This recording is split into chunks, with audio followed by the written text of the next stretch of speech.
Gravar aqui.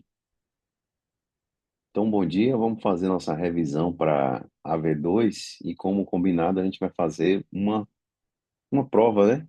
Como a gente tem feito nas revisões, uma prova anterior que já funciona como uma revisão aqui para a gente. Então, tá aqui na tela uma questão. O formato da prova vai ser o mesmo, né? Da V1, de 5 questões objetivas e 2 discursivas. E também o pessoal vai poder usar o código e tal, como fez na V1. Beleza? Então, questão 1, do CESP, né, para juiz. O MP ajuizou uma ação civil pública por dano ambiental contra um cidadão, por ter sido constatada edificação em APP, Área de Preservação Permanente, dentro de sua propriedade. A gente viu que APP, Área de Preservação Permanente, é uma área que você não pode construir, né? Não admite construção particulares. Então, por exemplo, na margem de um rio, em um morro com uma declividade acima de 45 graus, o topo de morros ou montanhas acima de 100 metros, o entorno de lagos ou lagoas naturais. Tudo isso é APP. Nessas áreas a gente não pode construir, é proibido, né, a construção. Então, o MP ajuizou um ACP por dano ambiental contra um cidadão por ter sido constatada edificação em área de preservação permanente. É o mesmo caso, inclusive, da nossa V3. A nossa V3, o MP, eu pedi que vocês fizessem uma ação civil pública por parte, né, do MP, como se fosse o MP, por conta de uma degradação em área de preservação permanente, que era em torno de uma lagoa, sem autorização prévia, né, do órgão ambiental. O órgão ambiental, no licenciamento, que foi o município de Salvador, ele simplesmente ignorou a presença dessa lagoa.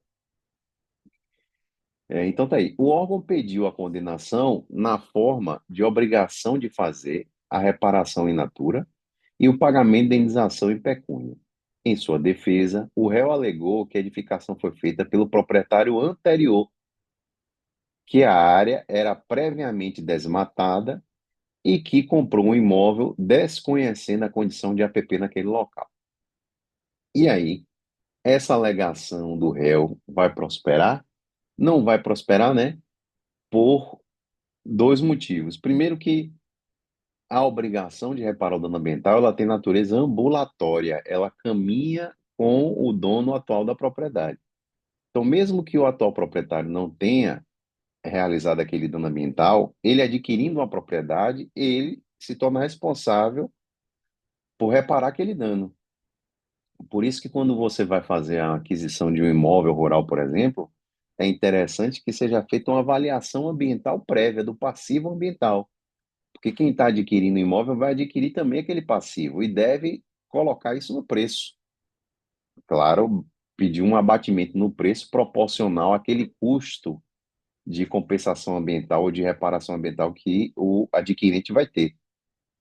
Então, além disso, ele alegar que desconhece a condição de APP, isso não é causa para excluir o dever de reparar civilmente. Olha, o desconhecimento ou a pouca instrução do investigado pode até servir como uma excludente de pena lá para os crimes ambientais, viu? A pessoa com pouca instrução, que cometeu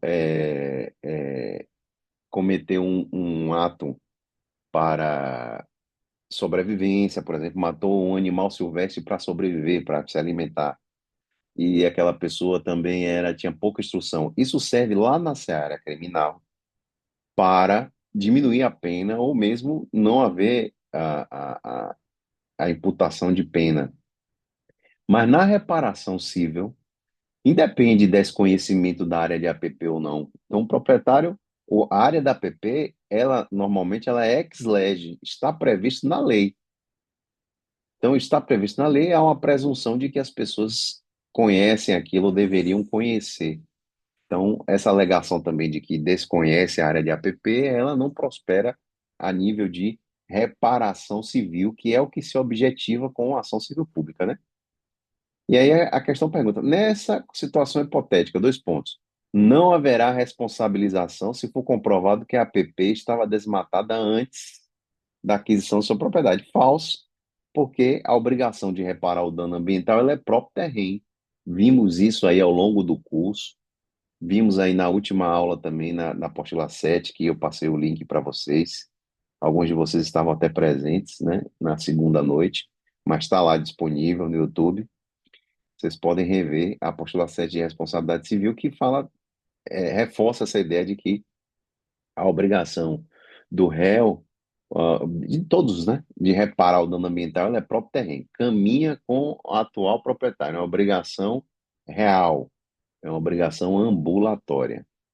Tem algumas pessoas pedindo para gravar o áudio aqui. Eu estou negando porque eu vou deixar gravado, viu? O vídeo dessa aula para todo mundo aí. Então, letra B. As obrigações do réu em relação ao APP têm naturezas ambulatoriais, ou seja, próprio terreno, verdadeiro. Pode marcar aí a letra B. Essa aí. C. Por se tratar de APP, é correto concluir que o imóvel estava situado em zona rural. Falso. Não é apenas em zona rural que tem área de preservação permanente. A área de preservação permanente não tem relação com o fato da área ser urbana ou rural. Diferentemente, por exemplo, do que acontece com a reserva legal, né? Reserva legal é uma área da propriedade rural, pelo menos 20% da área da propriedade rural, que é destinado para conservação daquela área, deve ser destinada para preservação daquele espaço. Mas veja só, isso não acontece nas APPs. A área de preservação permanente pode ser em área urbana ou rural.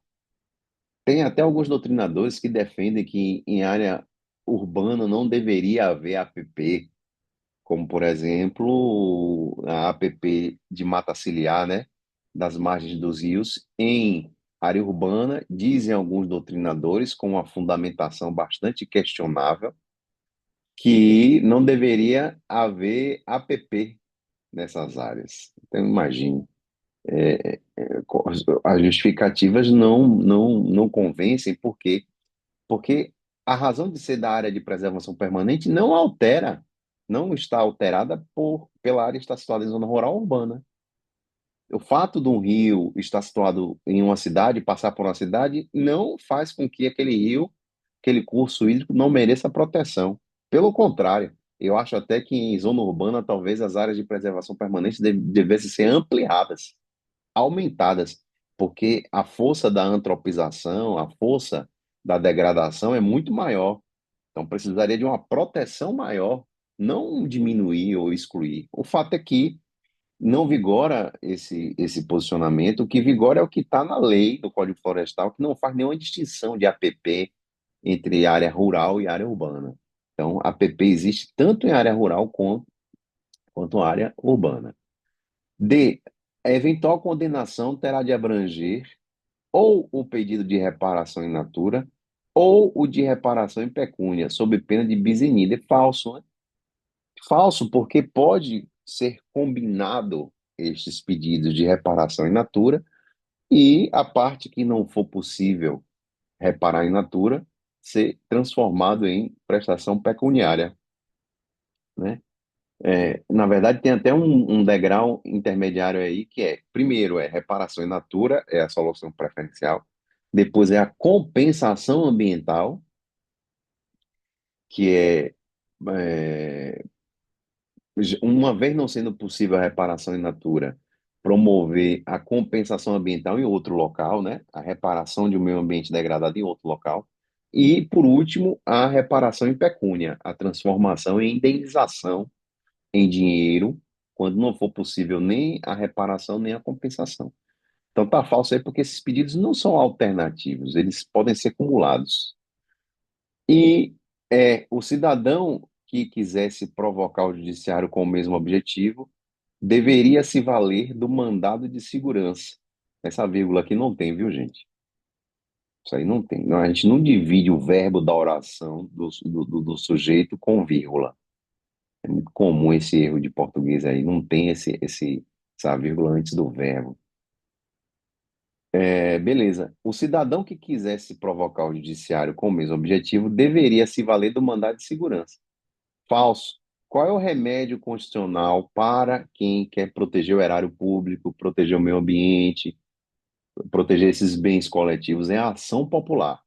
A ação popular é um equivalente à ação civil pública, só que, como a ação civil pública é um instrumento que tem poucos legitimados, apenas o Ministério Público, associações fundadas para a defesa daquele tipo de bem a ser protegido, mesa do Congresso Nacional, por aí vai. Tem alguns poucos legitimados previstos na Constituição.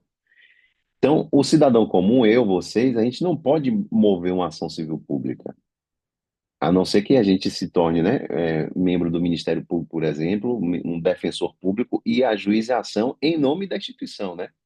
Em nome do Ministério Público, em nome da Defensoria.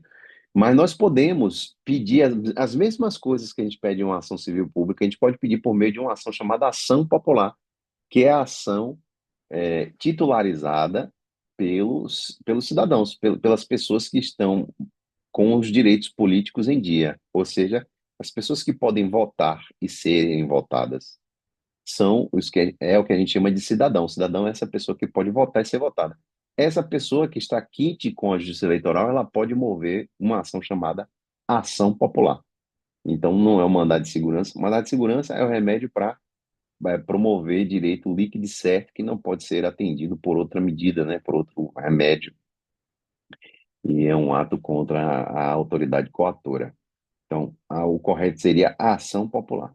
Para proteger o meio ambiente, a gente move uma ação popular. Beleza? Questão 2, exame da ordem aí, ó. Após regular processo administrativo de licenciamento ambiental, o Estado Alfa, por meio de seu órgão ambiental competente, deferiu licença de operação para a sociedade empresária Gama realizar atividade de frigorífico e abatedores de bovino. Então, deu uma licença de operação para essa atividade agropecuária aí, né? Durante o prazo de validade da licença, no entanto, a sociedade empresária Gama descumpriu algumas condicionantes da licença relacionadas ao tratamento de efluentes industriais, praticando infração ambiental. Então, quando é emitida a licença, o poder público normalmente estabelece uma série de condicionantes. Essas condicionantes, se elas não forem cumpridas, a licença não poderá ser renovada. Ela pode, inclusive, ser revogada antes do prazo que foi concedido na licença, quando o empreendedor descumpre as condicionantes, que foi o caso aí. Então, diante da inércia fiscalizatória do órgão licenciador, olha só, o órgão que deu a licença não fiscalizou e estava inerte, omisso, que é isso aí, poluidor indireto, né?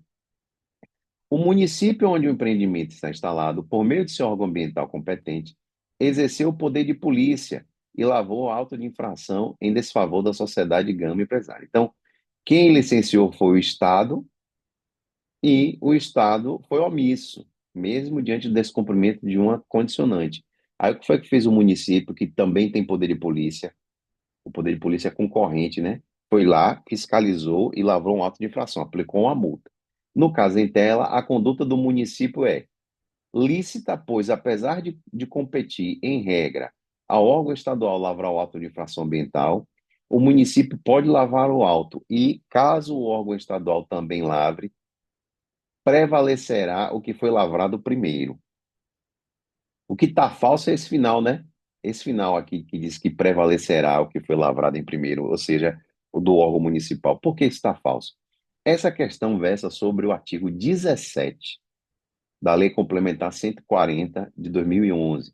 O artigo 17 vai dizer o seguinte: o órgão que fez o licenciamento, ele tem a preferência na atuação, ou seja, se ele promover a autuação de um órgão, de um ente, perdão, que descumpriu alguma condicionante, como no caso, esta multa, lavrada pelo órgão que deu a licença, tem preferência em relação a outras atuações administrativas.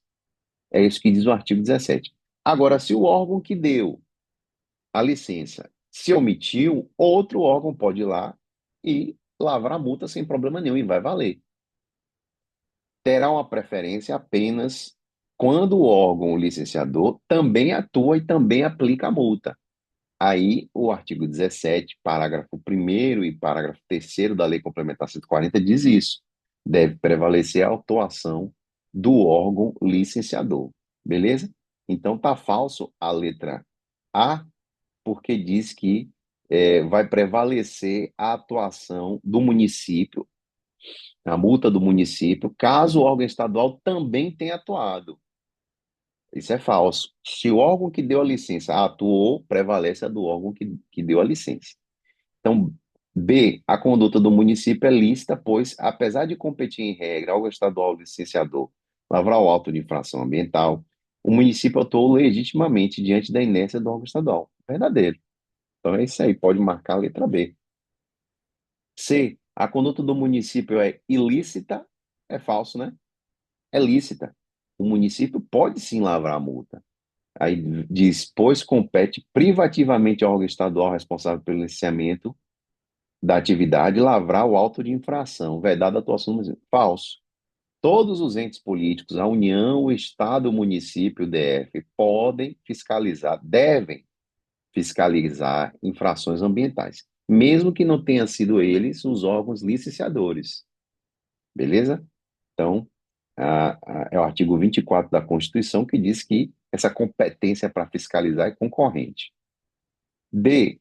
A conduta do município é ilícita, pois, apesar de competir em regra ao órgão estadual licenciador lavrar auto de infração ambiental, em caso de inércia, apenas a União poderia suplementar. Falso. O município pode. A União também pode? Pode. O IBAMA, né, no caso, representando a União, pode. Mas o município pode também. Então, por isso que está falsa essa letra D. É lícita, pois qualquer pessoa legalmente identificada, ao constatar a infração ambiental decorrente de empreendimento ou atividades utilizadores de recursos ambientais, efetiva ou potencialmente poluidores, deve dirigir representação ao órgão responsável pelo licenciamento. Rapaz, essa aqui muita gente pode marcar por um detalhezinho, por um detalhezinho. Se alguém tem uma ideia aí de qual é o detalhe dessa questão, ó. A atuação do município é lista, ok, certo?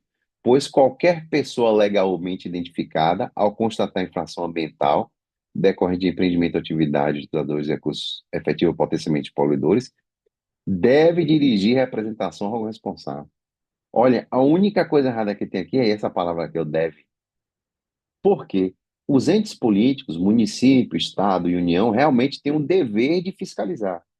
Mas nós, os cidadãos comuns, nós não temos o dever de fiscalizar.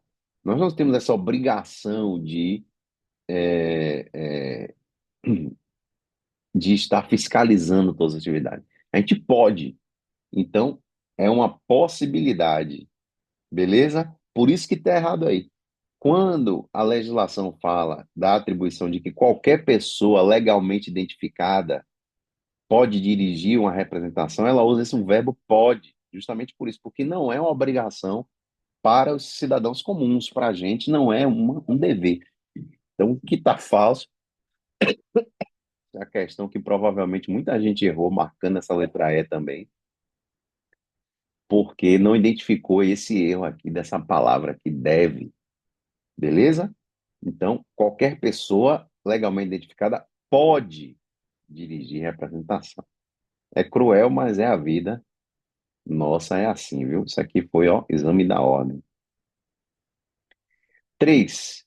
Pedro, proprietário de fazenda com grande diversidade florestal, decide preservar os recursos ambientais nela existentes, limitando de forma perpétua o uso de parcela de sua propriedade por parte de outros possuidores a qualquer título, o que realiza por meio de instrumento particular, averbado na matrícula do imóvel no registro de imóveis competente.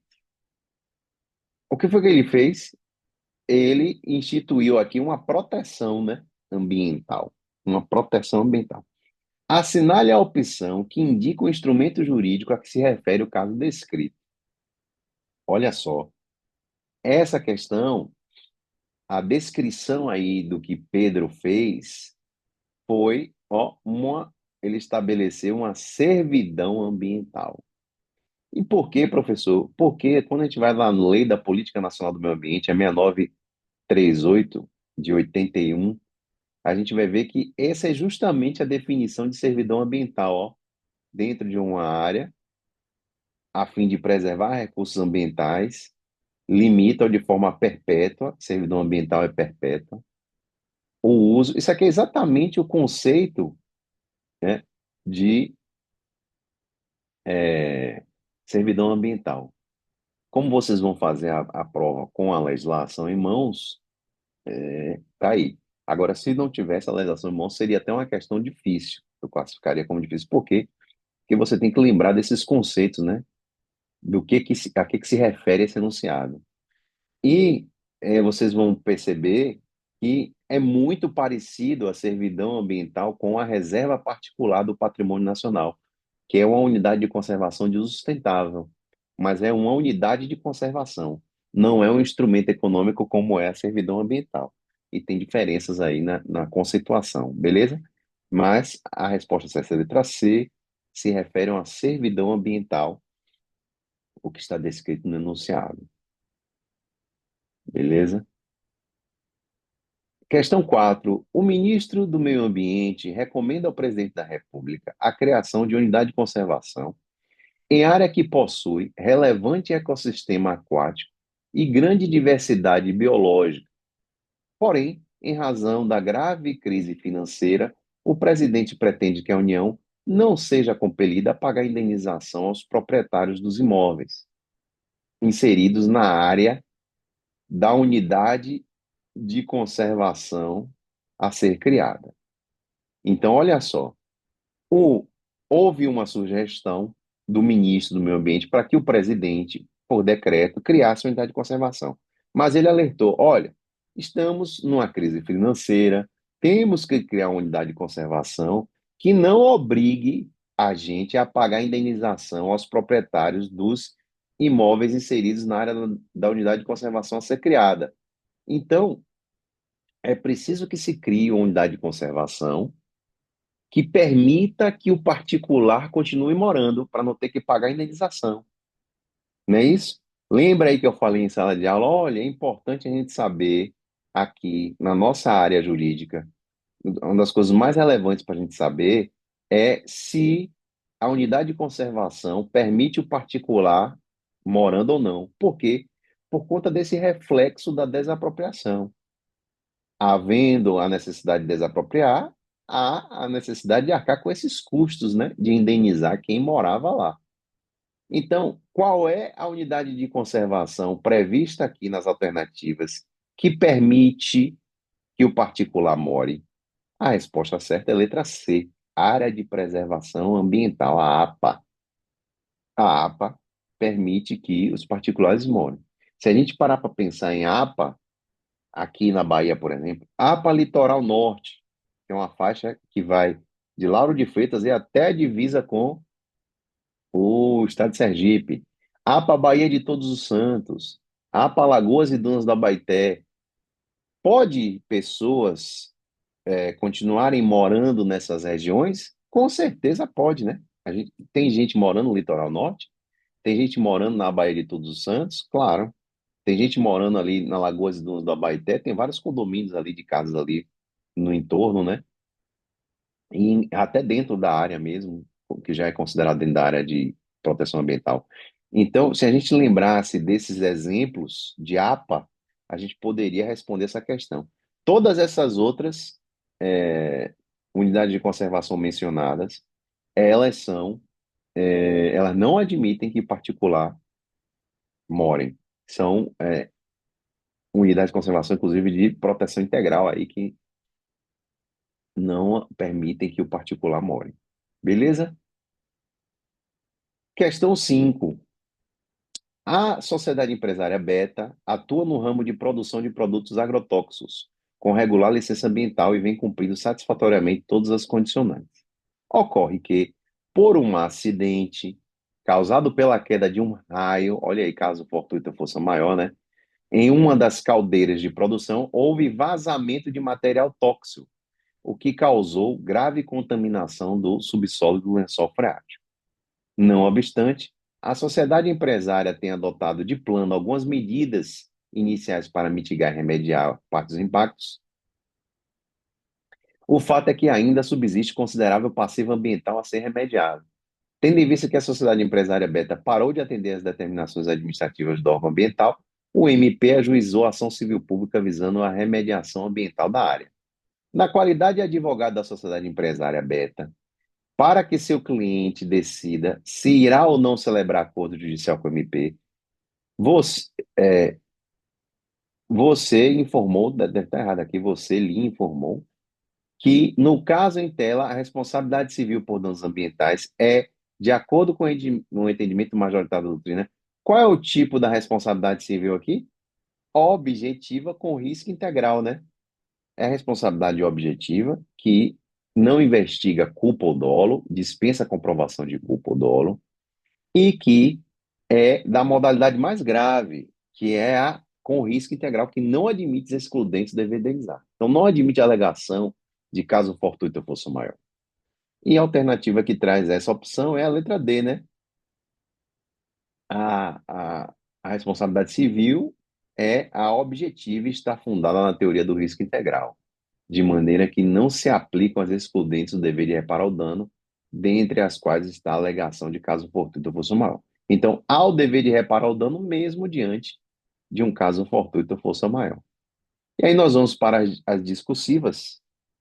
No PDDU de Salvador, a lei municipal número tal, que é o PDDU da gente, né, determinou em seu artigo 250 que fossem realizados estudos para a transformação em unidades de conservação municipal os locais nas cidades conhecidos como ó, Parque do Vale Encantado. Lembra que a gente falou na sala de aula e nunca se é transformado em, em unidade de conservação? Dunas de Armação, Parque do Pirajá, Parque Marinho da Barra. Esse foi transformado em unidade de conservação. Ilha dos Frades, a Fazenda Tobar, Aratu, Manguezal do Rio Passavaca e por aí vai. Aqui, o último manguezal urbano de Salvador é esse aqui. Após a realização de estudos devidos, a Prefeitura Municipal de Salvador, em 2019, criou o Parque Natural Marinho da Barra por decreto. Entretanto, após estudos sobre a criação da unidade de conservação Vale Encantado ficarem prontos em 2018, a Procuradoria do município, por meio de parecer, afirmou que a criação da unidade de conservação de proteção integral Refúgio da Vida Silvestre Vale Encantado só poderia se dar por lei em sentido estrito, devendo ser o projeto apreciado pela Câmara de Vereadores, considerando que a lei da Política Municipal do Meio Ambiente de Salvador tinha a seguinte redação. Isso aqui é verdadeiro? É falso, né? Na hora de criar a unidade de conservação, pode ser criado tanto por decreto como por município. É o que tem decreto como por lei. É o que tem na Constituição. Então, não cabe o município dizer, trazer uma legislação dizendo que só pode criar unidade de conservação por lei, que é o que diz o artigo 86, ó, desta lei municipal aqui, diz: a criação de unidade de conservação dá-se-á por lei municipal e será precedida de estudo técnico. Ok, poderá ser por lei, mas também pode ser por decreto. Então, a Procuradoria do município, quando ela nega a possibilidade de criação, que foi o que aconteceu no caso Intel, essa situação aconteceu, viu? A situação prática. Ela erra, ela não pode fazer isso, porque esta lei aqui ela é inconstitucional. Pode sim ser criada uma unidade de conservação por ato do executivo ou por lei. O que não pode ser feito por decreto é o desfazimento da unidade de conservação. É a diminuição da proteção. Então, aqui, ó, com base na situação apresentada, responda se a Procuradoria do município opinou corretamente em seu parecer, justificando sua resposta. A resposta vai dizer que é errado, falso. A Procuradoria do município não atendeu, não agiu corretamente, por quê? Porque deu um parecer contrário ao que está previsto na Constituição. Beleza? Contraria, né, entendimento historicamente abraçado pelo STF, que está na Constituição, que diz que a criação da conservação pode ser feita tanto por lei quanto por decreto. Então, essa lei municipal, ela, se a interpretação dela é no sentido de que apenas pode ser criada na conservação por lei, como a Procuradoria do município entendeu que ela fosse, ela é uma interpretação equivocada e inconstitucional. Beleza? A gente falou, inclusive, isso na sala de aula, esse exemplo eu dei. Sete, um município de Sujolândia, há várias edificações e atividades econômicas não licenciadas pelos órgãos ambientais municipais competentes, conforme dispõem as normas vigentes. Preocupado com as repercussões legais da situação, pois muitas dessas edificações foram realizadas em área de preservação permanente e as atividades desenvolvidas geram significativo impacto ambiental. Ó, as edificações foram em área de APP. Pode construir em APP? Não, né? A não ser que seja uma obra de utilidade pública ou interesse social. Então, as obras foram realizadas em APP, causaram significativo impacto ambiental, e o prefeito requeriu à Procuradoria do município que apontasse possíveis soluções para o problema. Para auxiliar o prefeito, considerando a legislação federal e o entendimento jurisprudencial dos nossos tribunais, elabore um parecer sobre as possíveis implicações da ausência de licenciamento. Então, o que é que você vai dizer como procurador do município, ou como um parecerista, né? A gente vai dizer que em área de preservação permanente não deve haver construção de edificações. O município ele é responsável por fiscalizar e não pode permitir que essas construções permaneçam lá. Então, o município, que é o responsável pelo licenciamento ambiental de todo e qualquer empreendimento que cause impacto local, ele tem um dever de agir, o dever de impedir essas construções ou pedir que quem construiu, né, se ele identificar isso depois de já pronto, pedir que seja retirada essas construções sob pena de ser considerado poluidor indireto. Então, o município tem um dever de fiscalizar empreendimentos não licenciados, construídos ou não em APP. E, especialmente os que forem construídos em área de preservação permanente, né? Tem que ser retirados, tem que ser desfeitos. Outro dia circulou um vídeo aí em uma cidade do interior, no sul, acho, não sei se foi Florianópolis, que estavam um trator enormes assim, destruindo casas até aparentemente de classe média alta, de classe alta, casa de rico, sendo destruída porque foi construída em APP. Aqui na Bahia acho difícil isso acontecer na prática, mas esse é o dever legal. Beleza? Então, diante da omissão do ente municipal, entendemos que a responsabilidade civil será na modalidade objetiva. Então, o município tem que agir sob pena de ser considerado também réu em uma ação, né? Responsável. Então, caso o município de Suzolândia não tome as providências cabíveis para licenciar, fiscalizar e recompor as áreas, como consequência de sua omissão, ele poderá ser responsabilizado objetivamente e solidariamente pelo dano ambiental. É isso que se espera de uma resposta de uma questão dessa aí proposta. Beleza? Meus amigos, basicamente é isso. A gente vai dar um foco nas apostilas de 4 a 7, né? Que tratam de espaços especialmente protegidos e de responsabilidade civil, mas pode ser, claro, que caia alguma coisa do que a gente viu antes da parte geral. E eu vou deixar essa revisão gravada para vocês aí, beleza? Assistirem quantas vezes vocês quiserem até a nossa prova, que vai ser na semana que vem. Beleza? Alguma dúvida aí, alguma questão? Então, meus amigos, bom feriado aí a todos, aproveitem para descansar e para revisar as matérias. Estou vendo que algumas turmas já começaram, inclusive, a fazer as provas aí, e a gente se vê presencialmente na semana que vem, beleza? Grande abraço aí a todos, se cuidem.